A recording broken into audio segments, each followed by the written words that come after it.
Salut, bienvenue pour un nouvel update lecture. Vous connaissez la chanson, c'était le même jour pour moi, je suis habillée pareil, tout ça, je suis toujours motivée, on ne m'arrête plus. Donc j'ai de nouveau 4 livres à vous présenter aujourd'hui. Et comme ma voix commence déjà à fatiguer, on y va tout de suite. Le premier du jour, c'est Elia, la passeuse d'âme, le tome 1 de Marie Vareille. Et j'ai tout simplement adoré ce livre.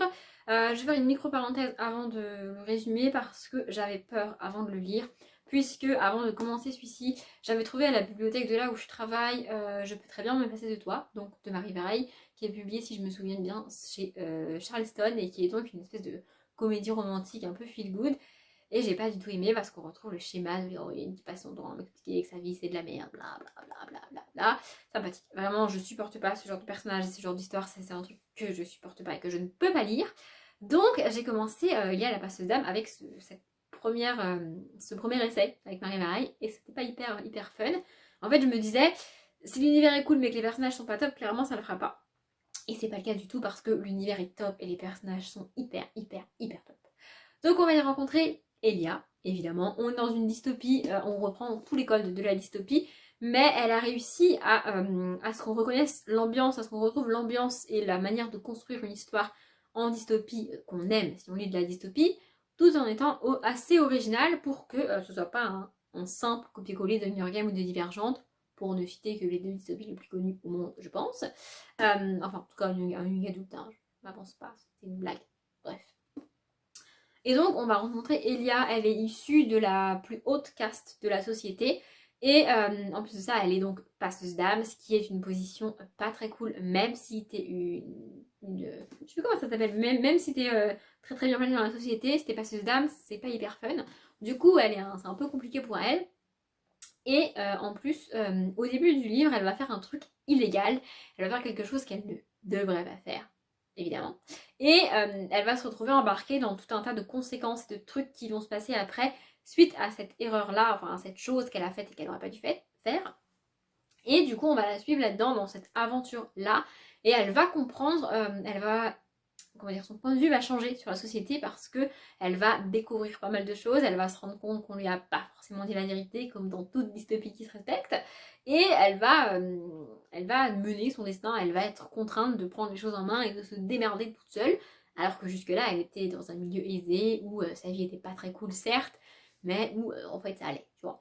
Du coup, on va la suivre là-dedans et franchement j'ai adoré, ça se lit tout seul, c'est magique, c'est super bien écrit, les personnages sont hyper cool et on a une héroïne vraiment fun. Je ne saurais pas vous expliquer pourquoi, mais la construction et la manière dont les choses se passent m'a plus rappelé Divergente que Hunger Games. On est moins dans le combat, on est moins dans le il faut survivre, encore que c'est discutable, mais c'est pas du tout une copier-coller de Divergente comme je l'ai dit, mais l'ambiance générale m'a plus rappelé Divergente que Hunger Games. Et j'ai vraiment adoré ce livre-là. J'ai qu'une hâte, c'est de lire la suite. L'univers est vachement bien construit, c'est hyper cool, hyper fun. Et l'espèce d'épilogue qu'il y a, mais en fait ça te retourne le cerveau en mode what the fuck quoi. Genre vraiment, quand j'ai lu ça, j'étais là waouh, mais en fait l'autrice elle a pensé à tout, c'est juste dingue, c'est voilà, c'est vraiment hyper bien écrit, hyper bien construit. J'ai qu'une hâte, c'est de lire la suite. D'ailleurs, je ne trouve pas le tome 2 d'occasion. J'ai déjà acheté le tome 3 à France Loisirs. Pareil, je suis perdue dans l'espace-temps, je sais plus du tout où se situe le book haul par rapport à cette update lecture. Et en fait, le tome 2 n'était plus dispo à France Loisirs. Du coup, j'ai pris le tome 3 parce que je suis certaine d'aller au bout de la saga vu comment j'ai aimé le 1. C'est-à-dire que même si le tome 2 me déçoit au max du max, je lirai le tome 3. C'est comme ça. Donc je l'ai acheté et comme il n'y avait plus le tome 2, bah j'ai pas le tome 2. Du coup, j'ai cherché, j'ai été à Cultura, j'ai été sur les sites d'occasion et j'ai pas trouvé. Voilà. En dernier recours, je le commanderai sur Amazon, mais j'aimerais éviter de commander sur Amazon. Depuis quelques temps, je me limite, à la fois parce que je sais à quel point c'est pas cool de travailler pour Amazon et donc à quel point c'est pas cool de continuer dans cette entreprise-là et de continuer à utiliser cette entreprise-là. Et à la fois parce que bah, c'est la solution de facilité. Genre là, je l'aurais déjà à la maison si je l'avais commandé sur Amazon. Donc, je vais chercher un peu plus avant de simplement cliquer sur Amazon. Au pire des cas, je finirai par le commander sur Fnac, sur la Fnac par exemple. Oui, plutôt que sur Amazon. Bref, si vous n'avez pas lu cette saga-là, moi je vous encourage à lire, que vous ayez aimé ou pas les comédies romantiques de l'autrice. Et au passage, je sais pas si vous êtes au courant, mais si vous n'êtes pas au courant, ça lui fera de la pub. Et si vous êtes au courant, bah, vous êtes au courant, je vous remettrai en barre d'informations la chaîne de Marie lit en pyjama, qui est la chaîne YouTube de Marie Vareille, parce qu'elle est aussi booktube.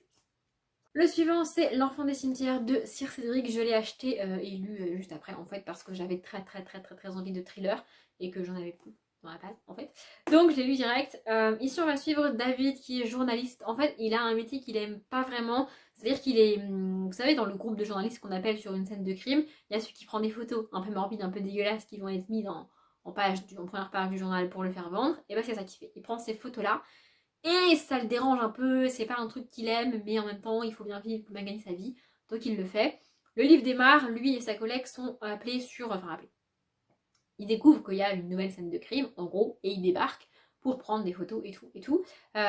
Et donc, il va se retrouver mêlé à cette enquête-là, surtout que sa compagne va jouer un rôle. Je vais pas en dire plus parce que ce serait spoiler le pourquoi du comment elle joue un rôle, et c'est pas le but de ma vidéo. Du coup, on va le suivre lui principalement parce qu'en fait, il va essayer de comprendre c'est quoi ce délire. On n'est pas du point de vue des flics parce que on est d'un point de vue de David qui mène l'enquête et qui en même temps a le recul nécessaire pour comprendre la part surnaturelle et fantastique du truc, parce que ouais, c'est du Sir Cédric, donc il y a une partie fantastique.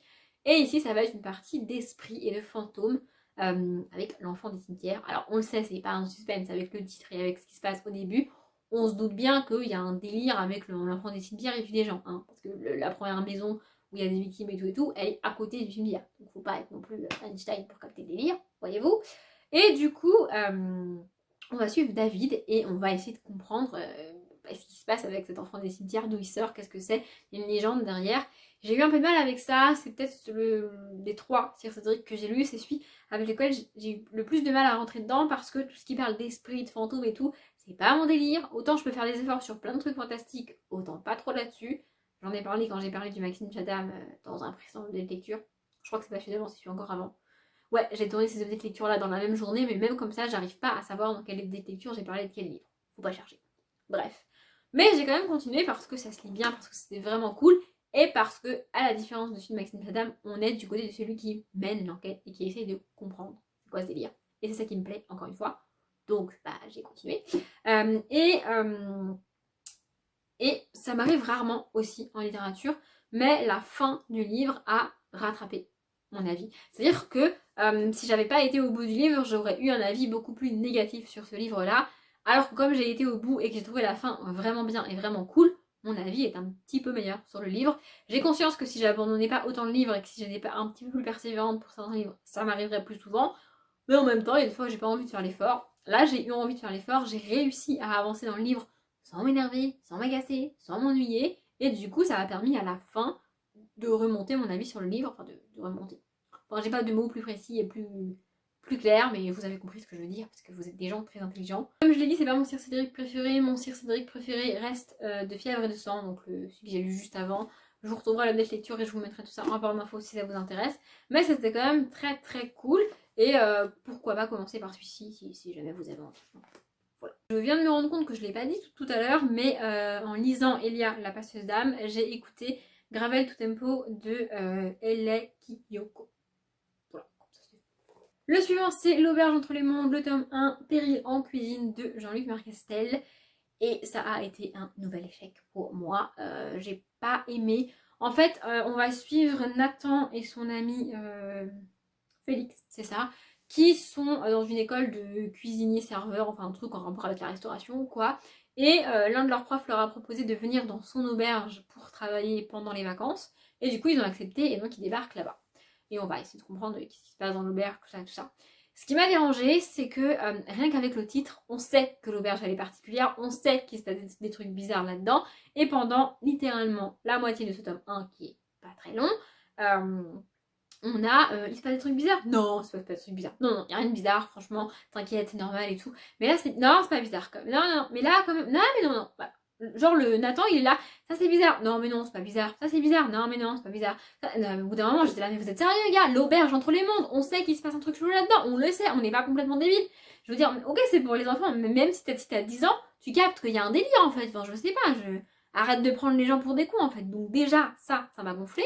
Ensuite, Nathan est débile en fait, parce qu'il passe son temps à voir des trucs chelous et il passe son temps à s'auto-convaincre que c'est pas chelou. Alors t'es là, ouais bah en fait, gars, c'est pas arrête d'être débile en fait, hein, voilà. Et enfin, en fait j'ai arrêté au moment où ça commence à devenir intéressant. Parce que j'étais déjà lassée en fait, j'étais déjà saoulée. Donc le livre fait, attendez je vous dis ça, 217 pages et j'en ai lu 106. Donc j'ai lu quasiment la moitié. Et franchement, j'ai pas accroché, j'ai pas adhéré. J'ai aussi un petit peu de mal avec l'écriture de Jean-Luc Marcastel. Je saurais pas expliquer pourquoi, mais je la trouve pas fluide. C'est accrocheur dans le sens où tu bugs sur les mots. Genre, moi je relisais. Ça m'arrivait de lire des phrases 2 fois parce que j'étais pas sûre d'avoir mis les mots dans le bon ordre quand je les ai lus.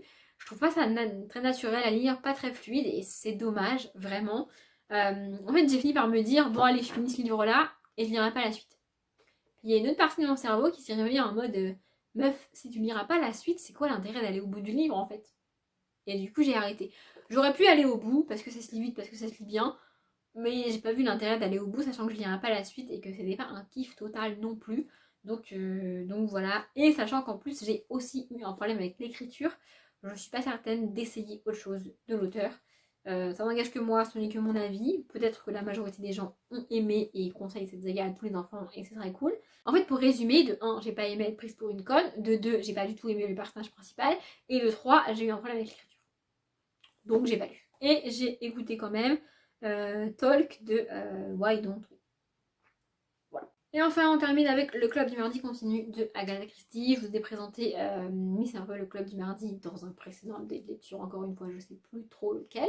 Je crois que c'était le même que celui de Maxime Chatham. Du coup, je vous le mettrai en barre d'infos. Voilà.